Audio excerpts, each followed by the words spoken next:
S biology finally NTA ने CSIR दिसंबर 2023 के लिए स्कोर कार्ड रिलीज कर दिया है और होपफुली कि अब तक आप लोगों ने देख लिया होगा।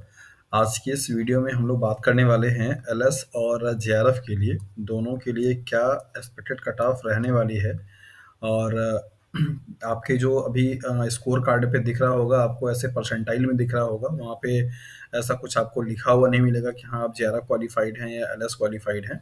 इसके लिए अलग से सीएसआईआर अपना एक कट ऑफ का एक वो देता है, पीडीएफ देता है, और उस कट ऑफ के बेसिस पे आपको क्लियर होता है कि हाँ आप एलएस क्वालिफाई हैं या जेआरएफ क्वालिफाई हैं। उसके बाद सीएसआईआर का उसके बाद एनटीए का जो स्कोर कार्ड होता है वो अपडेट होता है, और फिर जब आप दोबारा उसको डाउनलोड करते हैं तो वहाँ पर आपको लिख कर के आता है कि हाँ qualified for LS means lectureship के लिए या जेआरएफ के लिए। जो कैंडिडेट पहली बार एग्जाम दिए हैं उनके मन में बहुत सारे डाउट एंड सवाल रहता है कि एलएस और जेआरएफ का क्या कॉन्सेप्ट होता है और किस तरीके से ये चीज़ें डिसाइड की जाती हैं, तो उनके लिए थोड़ा सा ब्रीफ कर दें। एलएस का मतलब होता है लेक्चरशिप और जेआरएफ का मतलब होता है जूनियर रिसर्च फेलोशिप। आपके सीएसआईआर में लाइफ साइंस में सपोज आपने डोमेन में एग्जाम दिया हुआ है, लाइफ साइंस में जो टॉप रैंकर्स होते हैं, रैंक होल्डर्स होते हैं, उनको जेआरएफ का सर्टिफिकेट दिया जाता है।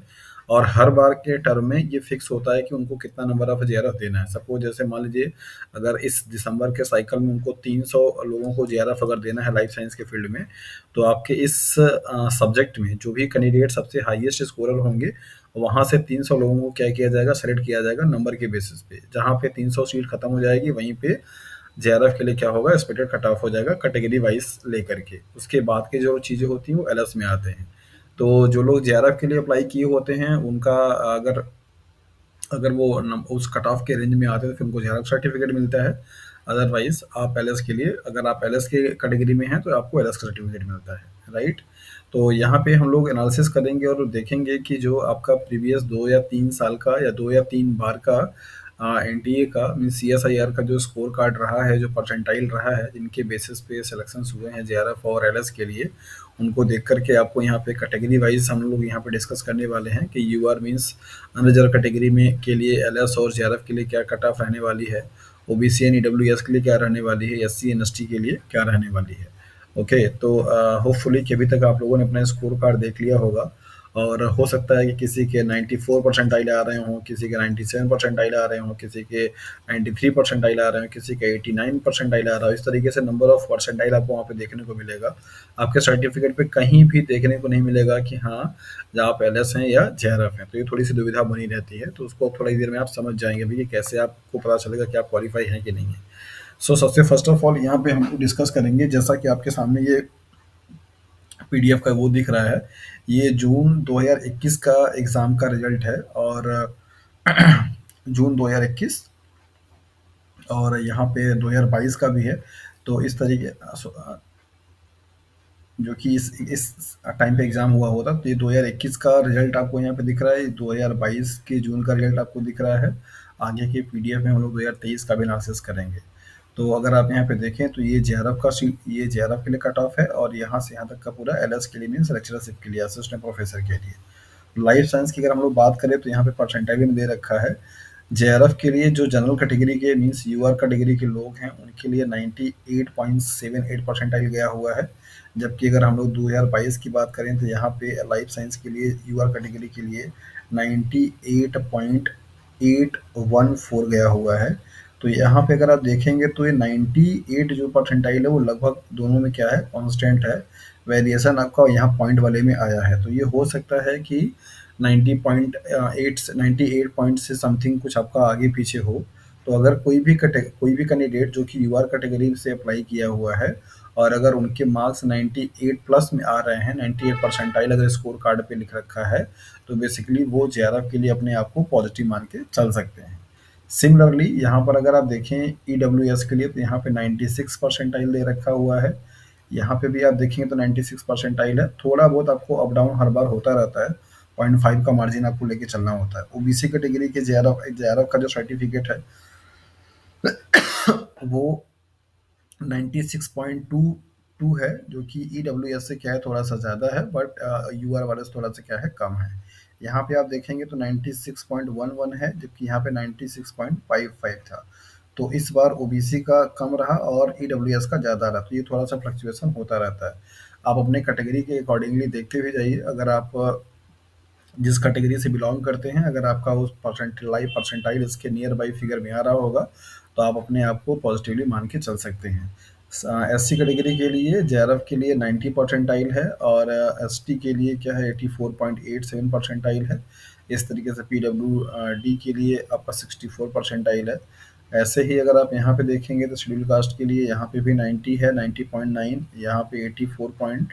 तो आप देखेंगे 2 साल का मैं आपको इसलिए दिखा रहा था कि आप इसको समझ पाएँ कि ये पॉइंट के पहले का मीन्स लेफ्ट हैंड साइड में जो वैल्यू है 98 या 96 या 96 या 90 या 84, ये लगभग हर साल में क्या है बराबर-बराबर रहता है। वेरिएशन सिर्फ़ आपको पॉइंट के बाद वाले डिजिट्स में आती हैं।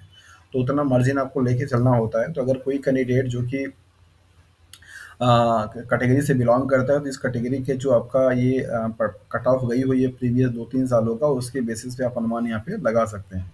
लेक्चररशिप के लिए थोड़ा-सा परसेंटाइल कम है। यहाँ पे आप देखिए लेक्चररशिप के लिए एलएस के लिए यूआर कैटेगरी का आपका जो है 97 है, ईडब्ल्यूएस के लिए 93 है और ओबीसी के लिए 93.8 है और एससी कैटेगरी के लिए 86 है। किस तरीके से यहाँ पे आपको एक चीज़ देख कर के थोड़ा-सा स्ट्रेंज लगेगा कि आप यहाँ पे देखिए जेआरएफ कैटेगरी के लिए जो एससी कैटेगरी का एससी का है वो 90 है और जबकि यहाँ पे आपका सिर्फ 96 मतलब 4% का वेरिएशन देखने को मिल रहा है और थोड़ा-सा मार्जिन लेके चलना पड़ता है, मतलब रहता है रिजल्ट में हमेशा कि अगर आपका जेआरएफ और एलएस की अगर आप बात करते हैं, तो जेआरएफ और एलएस में लगभग डिफरेंसेस जो आते हैं वो +4 के आते हैं। मतलब कि अगर आपका एलएस है, तो उससे 4% आप कम कर लीजिए और जेआरएफ है तो उससे थोड़ा ज़्यादा कर लीजिए। तो कोई भी कैंडिडेट जो कि अगर general OBC EWS SC ST category से बिलोंग करता है और उनके परसेंटाइल सपोज अगर कोई कैंडिडेट जो कि ओबीसी कैटेगरी का है और अगर उनके परसेंटाइल 96 पॉइंट समथिंग में आ रहा है, 96 अगर आ रहा है, तो चांसेस हैं उनके कि वो जेआरएफ क्वालिफाई हो जाएंगे, अदरवाइज तो एलएस तो क्वालिफाई हो ही जाएंगे, कोई प्रॉब्लम उसमें नहीं होगा। सबसे लेटेस्ट जो हमारे पास रिजल्ट है दैट इज़ द 2022 और 2023 का जो कि कंबाइंड हुआ था, जिसके पहले वाला जून वाला, उस वाले के लिए रिजल्ट यहाँ पे आप देख लीजिए। लाइफ साइंस का ये है सेक्शन और यहाँ पे भी आप देखेंगे यूआर कैटेगरी में 98 है, ईडब्ल्यूएस में 97 है और ओबीसी में 96 है और एससी में 91 है और एसटी में 86 है। तो इस तरीके से अगर आपके परसेंटाइल सपोज अगर कोई कैंडिडेट एसटी कैटेगरी से बिलोंग करता है और उसके परसेंटाइल बेसिकली अगर 86 पॉइंट में अगर आ रहे हैं, परसेंटाइल में अगर आ रहा है, तो अपने आप को वो एक तरीके से जेआरएफ के लिए सिक्योर मान सकता है कि हाँ उसका जेआरएफ क्वालिफाई हो जाएगा। नहीं फिर तो एलएस तो क्वालिफाई हो ही जाएगा, एलएस के क्योंकि और भी कम है। तो नॉर्मली रेंज क्या है अगर यहाँ पे हम लोग बात करें तो यूआर कैटेगरी वालों के लिए जो सेफ जोन है वो क्या है 98 प्लस, मतलब कि अगर आपके परसेंटाइल 98 प्लस में आ रहे हैं तो आप जेआरएफ के लिए क्वालिफाई हैं। वही अगर हम लोग ईडब्ल्यूएस और ओबीसी कैटेगरी की अगर बात करें तो उनके लिए जो सेफ जोन है वो क्या है 97। 97 प्लस में अगर आप रहेंगे तो आप आसानी से क्वालिफाई हैं। अगर आपके स्कोर कार्ड पे 97 परसेंटाइल मेंशन है और आप ईडब्ल्यूएस या ओबीसी कैटेगरी से बिलोंग करते हैं तो डेफिनेटली आप जेआरएफ के लिए अपने आप को सिक्योर मान सकते हैं। अगर एससी कैटेगरी की बात करें तो एससी कैटेगरी के लिए जैसा कि आप रेंज यहाँ पे देख पा रहे हैं वो आपका क्या है 91 प्लस। 91 प्लस वालों के लिए उनके लिए जेआरएफ क्वालिफाई हो जाएंगे। एसटी कैटेगरी वालों के लिए ऐसा अभी आपने यहाँ पे 86 देखा, उसके पहले 84 भी देखने को मिला था। तो मान के चलिए कि 86% जो कि हाईएस्ट अभी रहा है 2023 वाले में, उसके बेसिस पे मैं बता रहा हूँ तो ये आपके मार्क्स रहने वाले हैं कट ऑफ के लिए। तो डियर एस्पिरेंट्स, अगर आपके स्कोर कार्ड पे सिर्फ परसेंटाइल लिख रखा है तो आप उससे परेशान मत होइए। आपको जल्दी ही सीएसआईआर की तरफ से कट ऑफ की एक पीडीएफ निकलेगी और उसके बेसिस पे फिर आपका रिजल्ट अपडेट होगा। पता चलेगा कि आप क्वालिफाइड सिर्फ असिस्टेंट प्रोफेसर लेक्चरशिप के लिए हैं या फिर आप क्वालिफाइड जेआरएफ के लिए हैं। सो होपफुली कि ये इंफॉर्मेशन आपको अपने स्कोर कार्ड पे मेंशन परसेंटाइल को लेकर के जो दुविधा बनी थी उसको थोड़ा समझने में आसानी हुई होगी। बाकी फर्दर जो अपडेट होगा कट ऑफ को लेकर के और क्वालिफाई आप हुए हैं जेआरएफ के लिए एलएस के लिए कि नहीं, उसके लिए हम लोग फर्दर जैसा सीएसआईआर का नोटिफिकेशन आएगा उसके बारे में हम लोग बात करते रहेंगे। So thank you for watching this video.